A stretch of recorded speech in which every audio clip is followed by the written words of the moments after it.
Hi, everyone. Congratulations on being accepted to CofC Honors.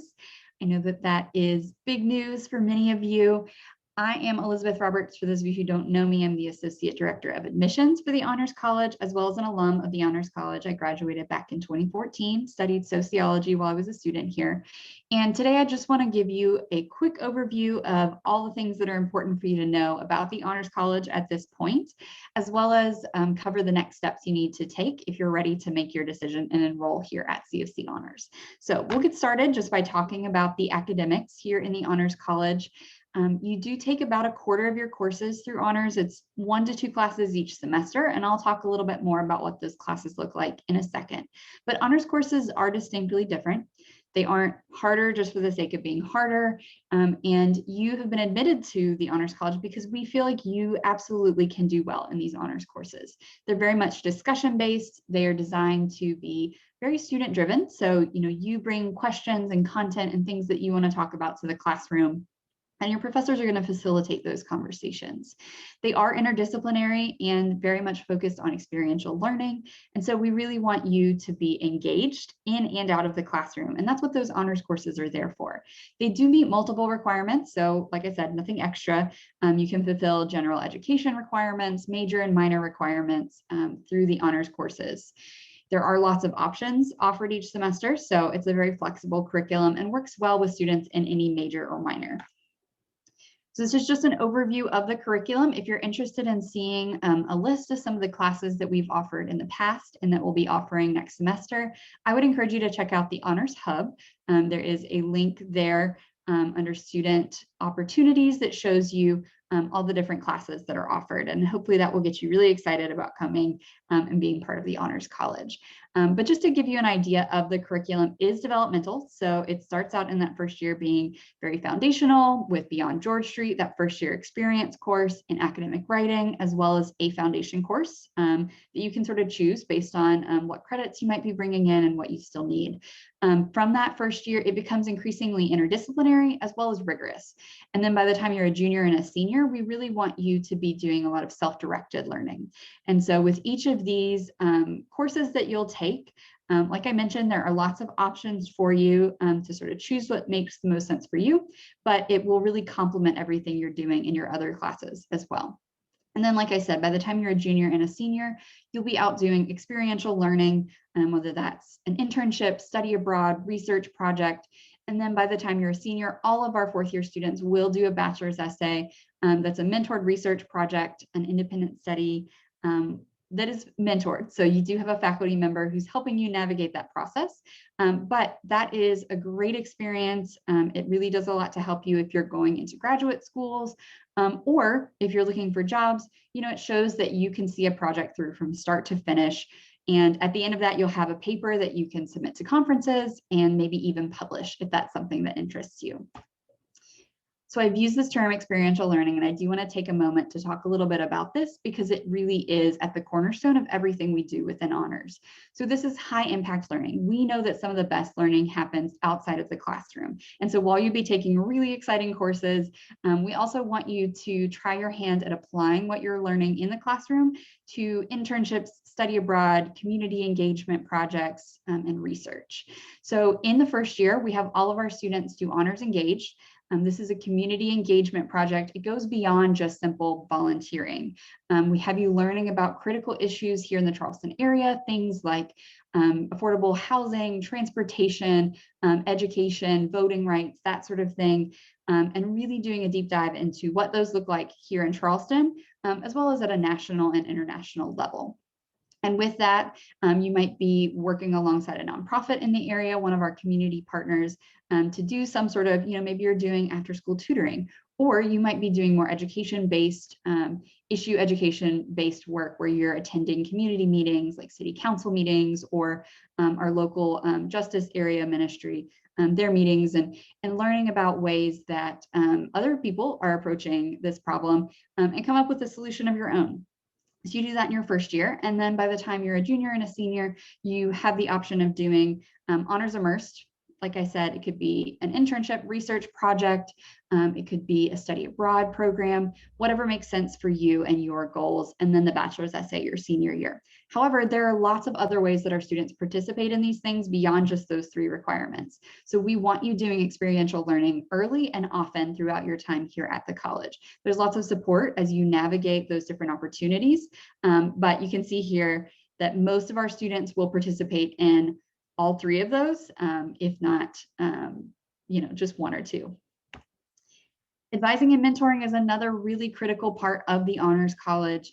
This is, in my opinion, what sets our Honors College apart, not only from the College of Charleston, but from other honors colleges and programs as well. We use a really intensive and personalized advising model. So you are assigned to an honors faculty member in your first year, and they stay with you all 4 years. So this would mean that if you change your major, or are just sort of exploring different options, this person is there to provide holistic and personalized support.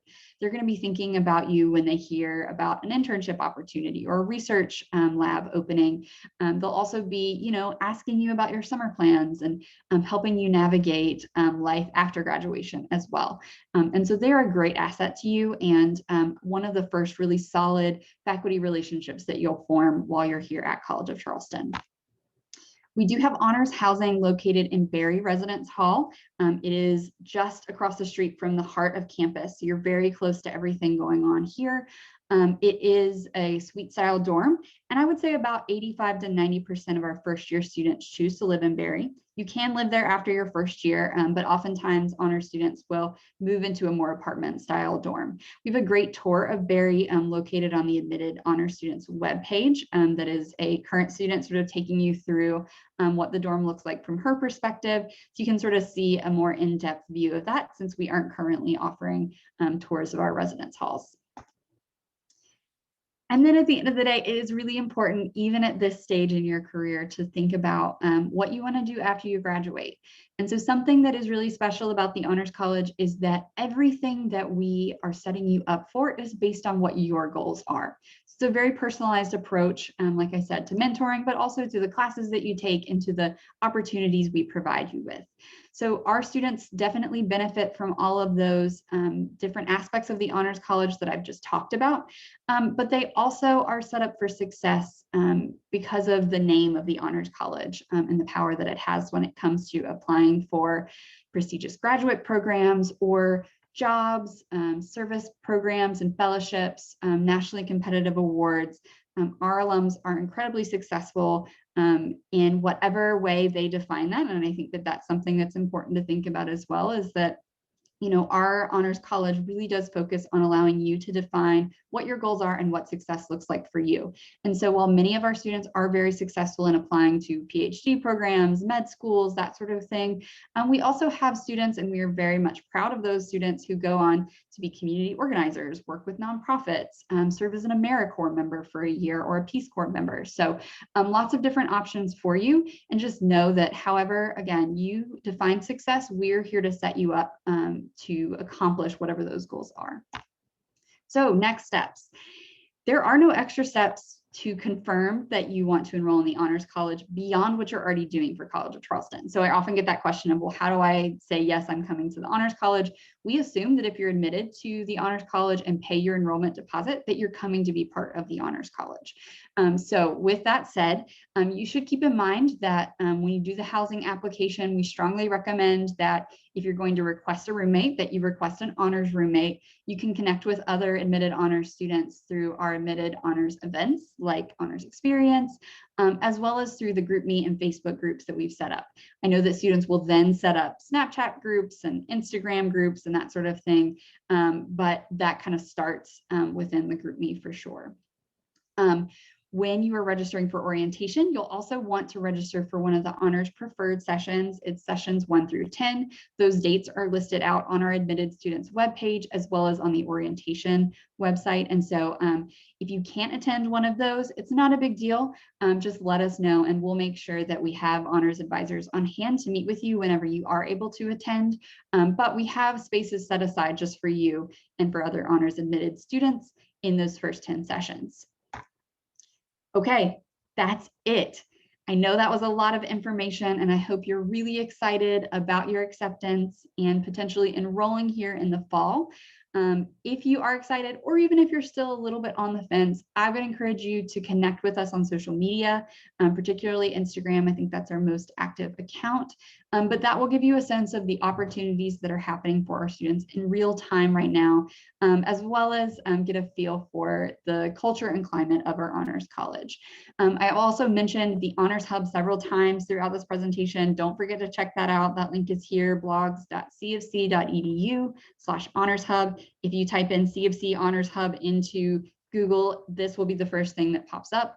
This is where we post real-time opportunities for our students, as well as where you can see a list of classes that are available and that will be offered in the future. If you have any questions, don't hesitate to reach out to me. The easiest way to get in touch is just via email, honors@cofc.edu. I'm always happy to meet one-on-one with students and sort of talk through what your concerns, questions, interests are, and just give you a sense of, again, that level of personalization that you're going to receive by being part of the Honors College here at College of Charleston. Congratulations again, and I hope to see you on campus soon.